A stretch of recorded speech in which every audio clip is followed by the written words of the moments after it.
Assalamualaikum warahmatullahi wabarakatuh. Waalaikumsalam warahmatullahi wabarakatuh. Salam sejahtera untuk kita semua. Oke ya, hari ini kita akan belajar tentang model pendidikan inklusif. Ini tentang bagaimana penempatan anak berkebutuhan khusus di sekolah inklusif. Tapi sebelum kita masuk ke sini, saya ingin review tentang pembelajaran kita sebelumnya, materi kita sebelumnya tentang sistem penyelenggaraan pendidikan inklusif. Ya, seperti yang kita pelajari kemarin bahwa ada 3 jenis sistem pendidikan inklusif, pendidikan khusus. Yang pertama yaitu segregasi, kemudian apalagi integrasi, inklusi. Nah, saya ingin tahu kira-kira, saya harap masih ada yang ingat gitu ya. Kalau yang segregasi itu yang gimana? Bisa angkat tangan? Segregasi yang seperti apa ya? Ya, Bu. Oke, bagus, silakan. Kalau saya, segregasi adalah di mana anak ABK dengan anak normal pada umumnya itu sistem pendidikannya terpisah. Contohnya kalau ABK itu di SMP khusus, kalau anak normal itu di sekolah pada SMA, SMP dan sebagainya. Jadi kalau yang berkebutuhan khusus di SMP, kemudian yang anak normal, kategori normal berada di sekolah umum. Oke, kalau yang integrasi, mungkin ada yang punya pendapat? Integrasi yang gimana? Jangan sampai sudah lupa, kan baru minggu kemarin. Ayo. Yang integrasi yang gimana, Bu? Kalau menurut saya integrasi itu gimana sekolah reguler atau sekolah umum yang menerima anak ABK, namun anak ABK di sini menyesuaikan dengan aturan atau situasi yang ada di sekolah reguler tersebut. Jadi anak berkebutuhan khusus dan yang reguler bersama-sama, Bu. Ya, di sekolah yang sama, di kelas yang sama, cuma yang ABK-nya ya yang menyesuaikan. Oke, bagaimana kalau yang pendidikan inklusif? Ini yang seperti apa? Oh iya, silakan. Inklusif itu di mana anak berkebutuhan khusus bersekolah dengan anak reguler, tapi sekolah tersebut menyesuaikan atau memberikan layanan yang dibutuhkan oleh anak berkebutuhan khusus tersebut, contohnya menyediakan kelas khusus atau guru pendamping khusus. Oke, nah kita bisa ambil kesimpulan ya. Kalau integrasi sama inklusi memang sih dua-duanya sama-sama di setting yang sama, yaitu di sekolah umum. Tapi kalau integrasi ini masih ABK yang menyesuaikan sistem di sekolahnya. Tapi kalau pendidikan inklusif bagaimana justru sekolah yang berusaha memberikan layanan sesuai dengan kebutuhan anak-anak tersebut gitu. Oke, nah kalau topik itu sudah expert ya, sudah kita kuasai, nah kita bisa lanjut ke materi tentang penempatan ini. Nah, seperti yang kita ketahui bahwa ketika sekolah awalnya adalah sekolah umum di mana semuanya sifatnya homogen, satu jenis saja yaitu anak reguler. Kemudian ketika kemasukan anak-anak berkebutuhan khusus akan mengalami kebingungan, mulai dari oh ini nanti ditempatkan di mana, seperti itu. Mulai bagaimana nanti penempatannya, apakah nanti digabung dengan anak yang lain atau mungkin ada ruang tersendiri. Nah, nanti kita akan bahas lebih lanjut tentang itu.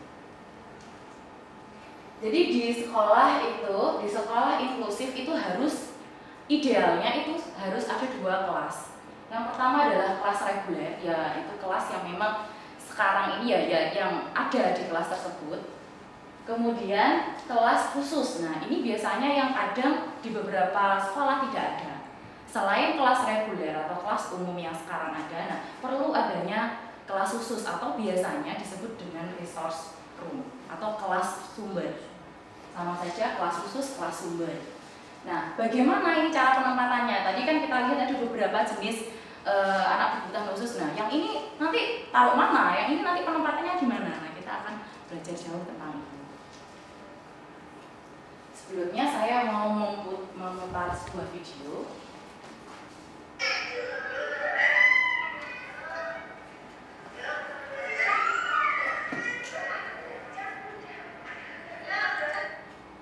Oke, nah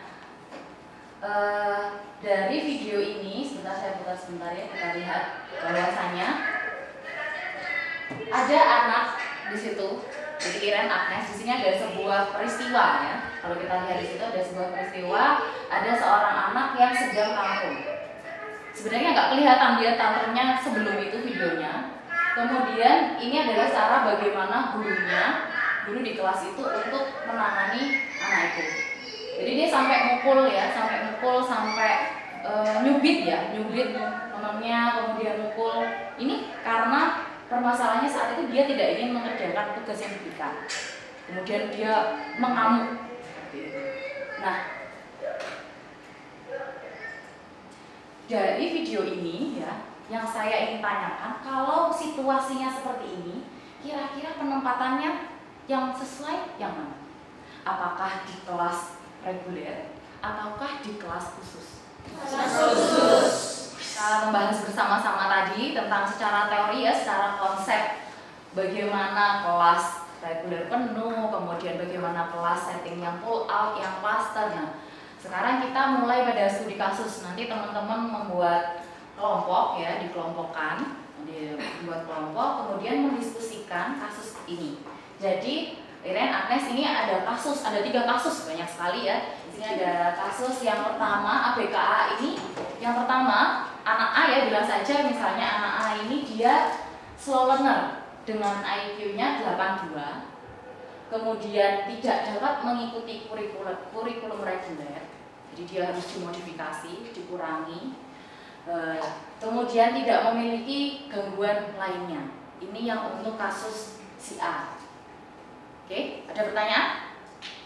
Kemudian yang B adalah tunanetra total. Ya, jadi tidak ada sisa penglihatan. Kemudian dia tidak disertai dengan hambatan intelektual. Jadi secara intelektual sama dengan anak pada umumnya. Kemudian untuk anak autis ya, yang kasus C ini anaknya dia autis. Tidak disertai dengan hambatan intelektual.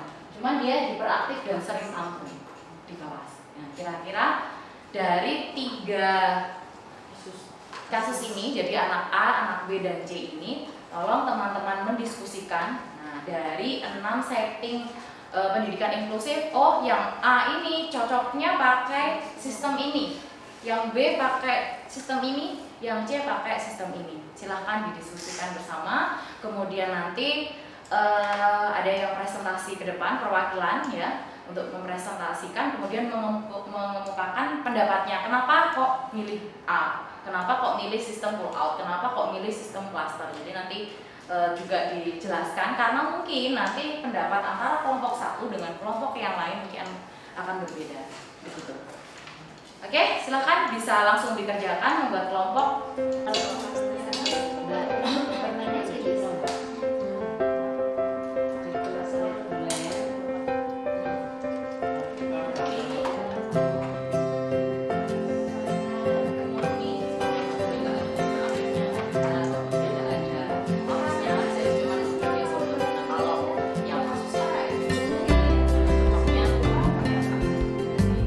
Waktunya habis sekarang.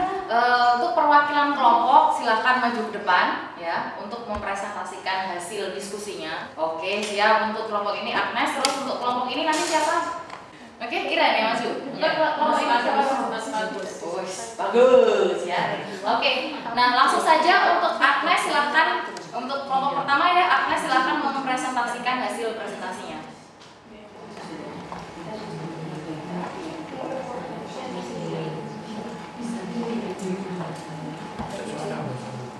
Oke, silakan dipresentasikan jawabannya.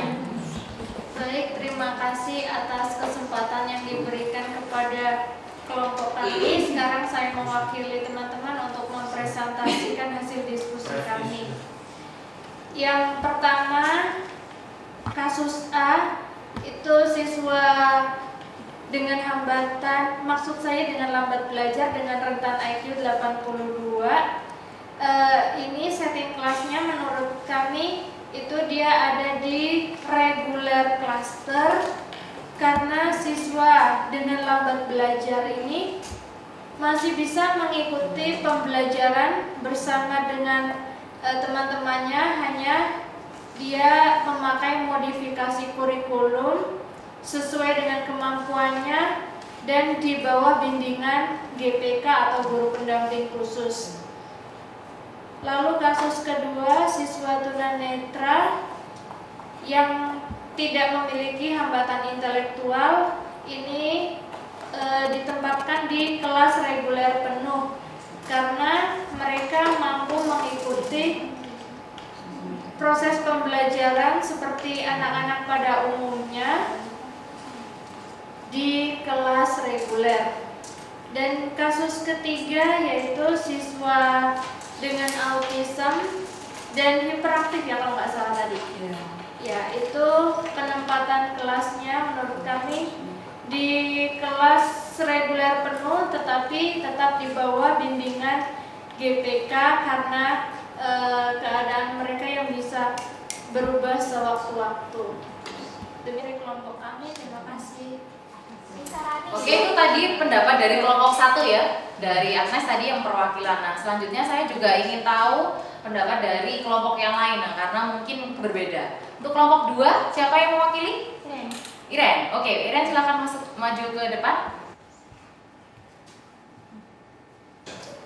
Baik, terima kasih atas kesempatan yang diberikan kepada kelompok kami. Saya mewakili dari kelompok kami akan mempresentasikan hasil diskusi kami.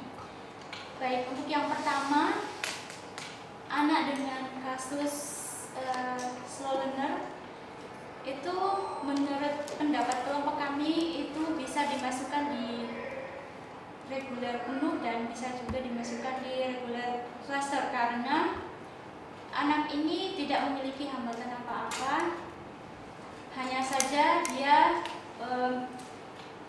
dengan kategori lambat belajar dengan IQ 82 itu dia masih bisa bersekolah sama teman-temannya, masih bisa belajar, tapi kurikulumnya dimodifikasi disesuaikan dengan kebutuhan anaknya. Dan untuk kasus B, anak tunanetra murni itu dimasukkan ke sekolah reguler penuh karena dia tidak memiliki hambatan secara intelektual, dia bisa mengikuti pelajaran bersama teman-teman yang lain. Dan untuk kasus yang C, autis, kalau tidak salah tadi hiperaktif ya, itu dimasukkan ke reguler penuh, tetapi pada saat-saat tertentu jika anak itu tantrum itu dimasukkan ke ruang sumber. Ya, terima kasih. Oke, tepuk tangan.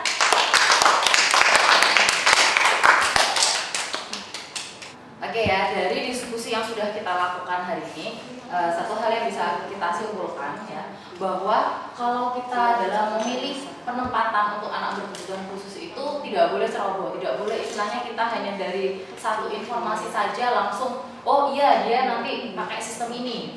Nah, kita harus ada berbagai konsiderasi dan salah satunya bagaimana kondisi siswanya, kondisi siswa secara umum dan yang eksidental. Jadi yang umumnya dia di mana, terus mungkin di saat-saat tertentu seperti apa. Kemudian kondisi SDM sekolahnya juga. Jadi bisa jadi kita inginnya idealnya seperti ini Bu. Tapi ketika di sekolah, nah ketika di sekolah ternyata memang tidak ada sumber dayanya. Nah, itu juga tidak bisa dipaksakan. Kemudian penempatan belajar juga tidak berlaku selamanya. Jadi bisa jadi untuk sekarang di semester ini, mungkin di bulan ini dia pakai sistem ini, pakai sistem reguler yang cluster. Tapi karena masalah pada diri mereka mulai berkurang dan mereka bisa menyesuaikan diri, nah bisa jadi nanti jadi kelas reguler yang penuh seperti itu. Ternyata dia sudah tidak butuh banyak bantuan dari GPK seperti itu. Jadi bisa berubah-ubah. Kemudian untuk kolaborasi antara guru, nah jadi kita sebagai nanti misalnya di sekolah jadi GPK, jadi GPK kita harus juga menjalin kolaborasi dengan guru kelasnya. Jangan sampai mereka nanti istilahnya cuci tangan gitu ya sudah ini urusanmu seperti itu. Nah itu tidak boleh, kita harus menjalin kerjasama yang baik sehingga nanti bisa perkembangan anak bisa maksimal seperti itu. Jadi kita harus baik-baik lah ya dengan semua aspek yang istilahnya menangani anak-anak berkebutuhan khusus. Oke, nah untuk hari ini mungkin itu yang bisa saya sampaikan. Nah untuk tugas minggu depan ini adalah membuat makalah ya untuk topik bahasan kita yang selanjutnya, yaitu tentang karakteristik kompetensi guru sekolah inklusif. Nah untuk nanti tugasnya jangan lupa di-upload di Google Classroom. Oke, nah untuk hari ini mungkin ini yang bisa saya sampaikan. Jangan lupa tugasnya dikerjakan. Wassalamualaikum warahmatullahi wabarakatuh.